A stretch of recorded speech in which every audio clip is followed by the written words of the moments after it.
इस बीच ये अहम खबर सामने आ रही है। जम्मू कश्मीर के पहलगांव में आतंकी हमले में कानपुर के महाराजपुर के हाथीपुर निवासी चंदन चक्की प्रतिष्ठान के संजय द्विवेदी के इकलौते बेटे शुभम की आतंकी हमले में मौत हो गई है। फरवरी में ही शुभम की शादी हुई थी। संजय सपरिवार 17 अप्रैल को घर से निकले थे। कल वापस जम्मू कश्मीर से कानपुर के लिए उनको निकलना था। स्तब्ध कर देने वाला और हृदय को झकझोर देने वाली ये घटना आतंकवादियों ने अंजाम दी है। परिवार वालों के द्वारा शुभम की मौत हो जाने की सूचना मिली है तो यह हृदय विदारक घटना सामने आई है। इकलौता जो चिराग था परिवार का, वो आतंकवादियों के कायराना हरकत का शिकार हुआ है। तो आतंकी हमले में कानपुर के शुभम की हत्या हुई है। मौसमी सचदेवा जी हमारे साथ जुड़ी हुई है। मौसमी जी, हम आपके पास आते हैं। मौसमी जी, जिस तरीके से मिश्रा जी कह रहे थे कि एक ठोस नीति जो है, ऐसे जो हमारे जो विरोधी हैं, विरोधी कह लीजिए या हमारा बुरा चाहने वाले हैं, चाहे हम पाकिस्तान की बात करें या बांग्लादेश की बात करें या कोई भी हो, उनके लिए एक हमारी अग्रेसिव नीति क्यों नहीं होनी चाहिए। इजराइल का उदाहरण देख लीजिए। ऐसी नीति क्यों नहीं होनी चाहिए कि हम डिफेंसिव हो जाते हैं। मुंहतोड़ जवाब देने का वक्त कब आएगा ताकि हम बिल में घुसकर मारें।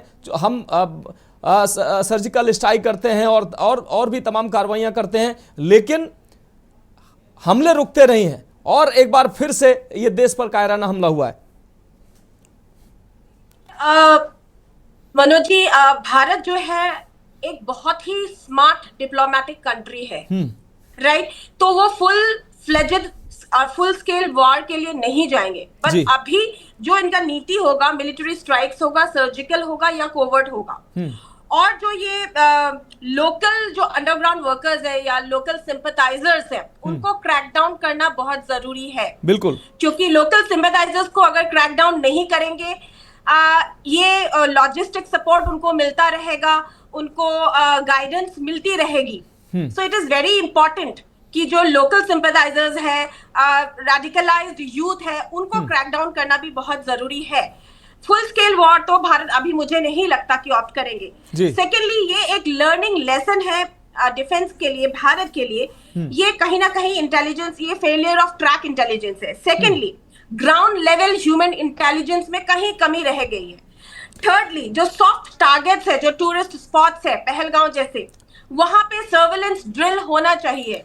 मौसमी जी, आतंकवादियों ने भारत में जो जम्मू कश्मीर में जो शांति बहाली आई है, लोग वहां पर्यटकों की संख्या बढ़ी है, खुशहाली आई है, शायद उसको वो हजम नहीं हो रहा है, पाकिस्तान को हजम नहीं हो रहा है, हमारे विरोधियों को हजम नहीं हो रहा है। उस व्यवस्था को भंग करना चाह रहे थे, नहीं तो पर्यटकों पर निशाना उन्होंने बनाया, सैन्य कर्मियों पर निशाना साध सकते थे या अन्य और आयुध जो जगह होती है वहां पर आतंकवादी हमला कर सकते हैं। लेकिन बिल्कुल जी, ये फ्रस्ट्रेशन है उनका, क्योंकि उनको दिख रहा है कि JNK बहुत प्रोग्रेसिव हो रहा है, उनको दिख रहा है कैसे आगे बढ़ रहे हैं, उनको दिख रहा है कि वहां पे डेवलपमेंट हो रहा है। और मुनीर जी के स्पीच को अगर आप बहुत मतलब ध्यान से अगर एनालाइज करें, उन्होंने उनकी स्पीच में no doubt two theory nation का वो बोला है, लेकिन उन्होंने ये भी बोला है कि POK हमारा है।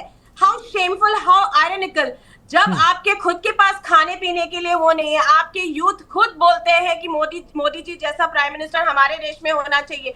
उनके यूथ खुद YouTube चैनल्स में बोलते हैं कि क्या हालत है, बुरा हालत है। बलोच से वो बच नहीं पा रहे, उनके आर्मी गिव अप कर रहे, उनके सोल्जर्स गिव अप कर रहे।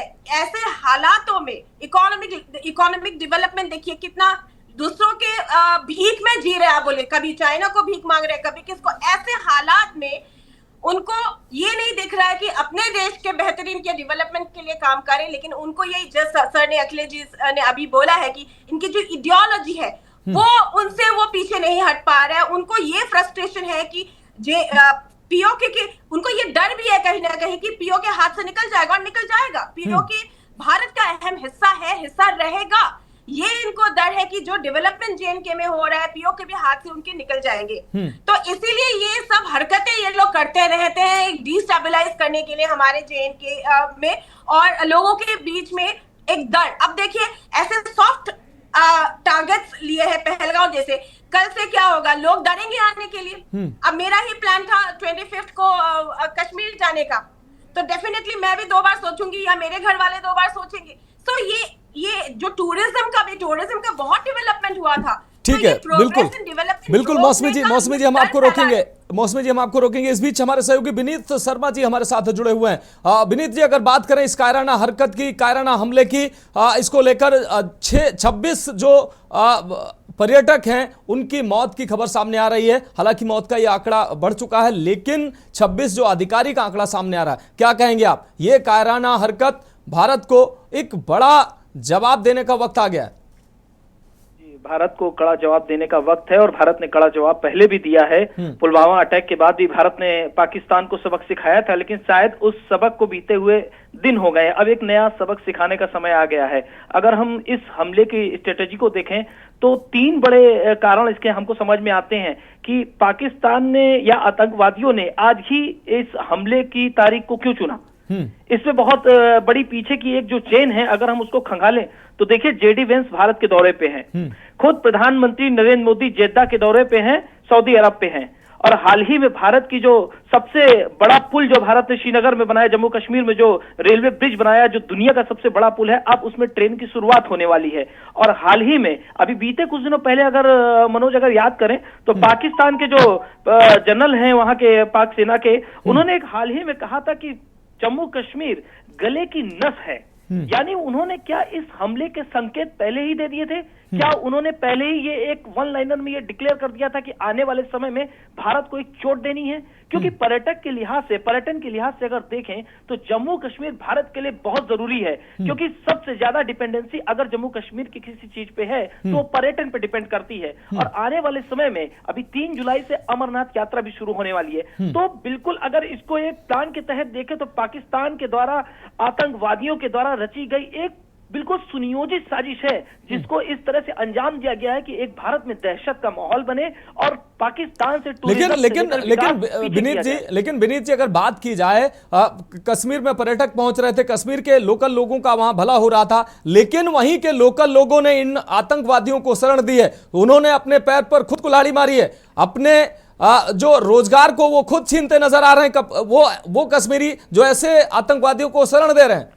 देखिए, लोकल मिलिटेंट्स का वहां पर एक्टिव होना कोई नई बात नहीं है। पहले भी हम देख चुके हैं कि अफजल से लेकर के जाने कितने आतंकवादी वहां से निकले और सारे के सारे लोकल मिलिटेंट थे जिन्होंने इस हमले को अंजाम दिया था। इस बार भी बिल्कुल इसमें कोई शक नहीं है कि लोकल मिलिटेंट की बिना मिली भगत से ये आतंकी हमला अंजाम नहीं दिया जा सकता, क्योंकि भारत की सुरक्षा एजेंसियां और सेना और सुरक्षा बल इतने सक्रिय है जम्मू कश्मीर में कि परिंदा भी पर नहीं मार सकता।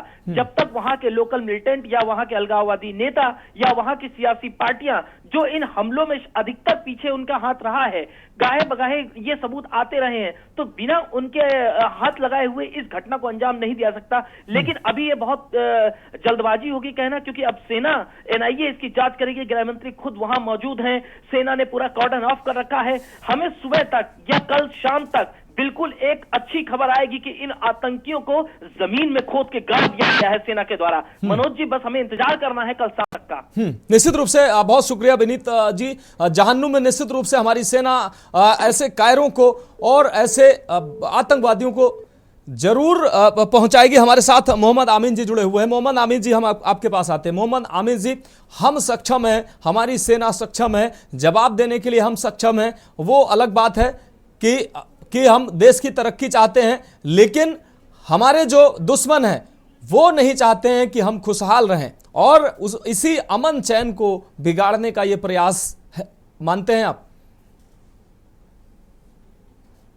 सर, जब से आजादी हुई उसके बाद से, जब से पाकिस्तान बना है, उसने हमारे देश को जी कोशिश की है कि हमेशा डिसेबल करने की कोशिश की है हर तरीके से, चाहे उनके आतंकवादी आए हों या उनकी कुछ गतिविधियां रही हों। उन्होंने हमेशा ही एक मुद्दा कश्मीर को बनाया और यूएन में भी उठाया। जबकि आप देखिए कि आज जितने भी गल्फ कंट्रीज हैं वो हमारे देश को सपोर्ट कर रहे हैं, हमारी लीडरशिप को सपोर्ट कर रहे हैं, हमारे मोदी जी की बात मानते हैं, जिसी का नतीजा है कि आज पाकिस्तान बौखलाया हुआ है। अब उसको सबसे ज्यादा जब नवाज शरीफ यहाँ से भागे थे, जो इनके बड़े भाई थे, जब ये पाकिस्तान में कू हुआ था और वो भागे थे यहाँ से, तो इनको जद्दा में जगह मिली थी। मैं उस वक्त वहीं पर पोस्टेड था, जद्दा के अंदर एम्बेसी में पोस्टेड था मैं, अपने काउंसिल जनरेट में।